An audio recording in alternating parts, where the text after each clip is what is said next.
Assalamualaikum warahmatullahi wabarakatuh. Perkenalkan, nama saya Cahaya Ramadhani. Jadi di sini kita akan membahas tentang perbedaan pasar modal dan pasar uang. Nah, adapun materi yang akan dibahas di dalamnya yaitu definisi pasar uang dan pasar modal, produk-produk pasar uang, serta perbedaan pasar uang dan pasar modal. Nah, yuk kita sama-sama menyaksikan video penjelasan dari saya.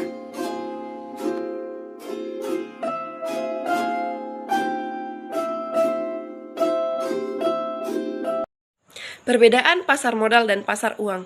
Yang pertama, definisi pasar modal. Pasar modal adalah kegiatan yang bersangkutan dengan penawaran umum dan perdagangan efek, perusahaan publik yang berkaitan dengan efek yang diterbitkannya, serta lembaga dan profesi yang berkaitan dengan efek. Kemudian, ada peranan pasar modal di perekonomian Indonesia. Pasar modal memiliki peranan penting bagi suatu negara karena pasar modal berjalan dengan dua fungsi, yaitu yang pertama sebagai sarana bagi untuk usaha atau sebagai sarana bagi perusahaan untuk mendapatkan dana dari masyarakat atau pemodal investor. Kemudian adapun definisi pasar uang. Pasar uang adalah suatu wadah tempat pertemuan antara pemilik dana dengan calon konsumen, baik bertemu secara langsung maupun melalui perantara transaksi atas permintaan atau penawaran terhadap sejumlah dana atau surat-surat berharga jangka pendek lainnya. Kemudian produk pasar uang. Yang pertama, surat berharga pasar uang atau SBPU. Kemudian yang kedua, sertifikat Bank Indonesia atau SBI, ketiga simpanan, keempat janji catatan, kelima ada perbendaharaan tagihan, keenam bankir penerimaan, ketujuh komersial, dan yang terakhir ada panggilan uang. Kemudian perbedaan pasar modal dan pasar uang. Yang pertama, instrumen.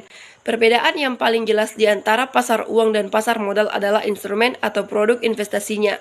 Karena objek pertukarannya berbeda, instrumen investasi pasar modal dan pasar uang juga berbeda jauh.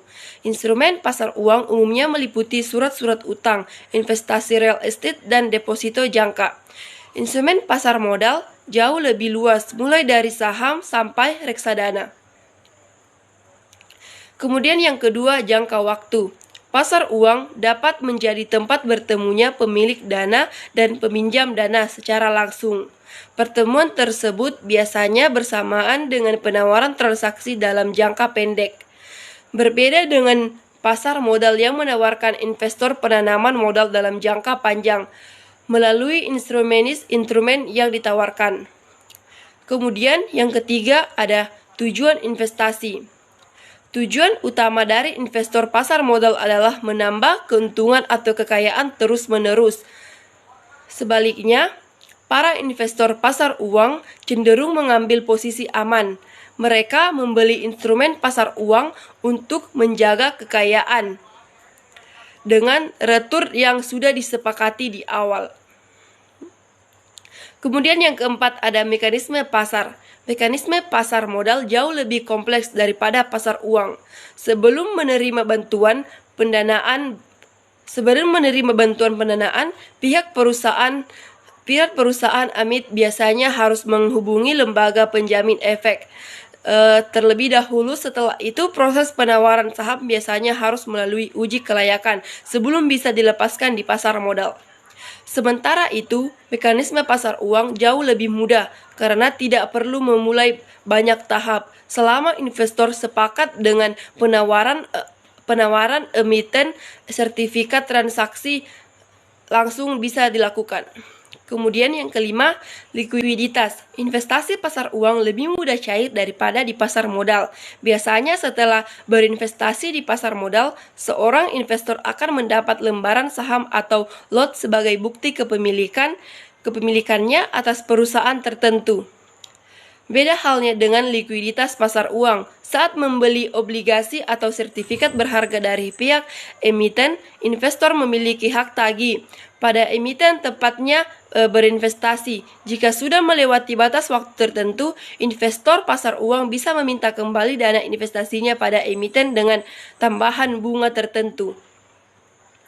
Kemudian yang keenam ada otoritas tertinggi.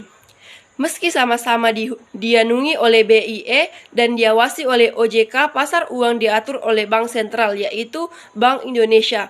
Untuk pasar modal, Kementerian Keuangan Republik Indonesia merupakan otoritas tertinggi yang mengawasi kegiatan di Bursa Efek. Kemudian yang ketujuh, rasio. Karena probabilitas yang lebih pasti, pasar uang memiliki tingkat risiko lebih rendah. Hal ini berkaitan dengan penanaman modal yang cukup rendah di pasar. Kamu dapat berinvestasi di pasar uang dengan modal yang lebih terjangkau nominalnya. Oleh sebab itu, pasar uang adalah jenis investasi paling sesuai bagi investor dengan profil Sebaiknya pasar modal punya risiko tinggi karena probabilitasnya sangat mudah berubah-ubah mengikuti gejolak ekonomi pasar. Meskipun memiliki risiko kerugian yang cukup besar sebagai alat investasi, pasar modal juga menawarkan keuntungan yang cukup besar.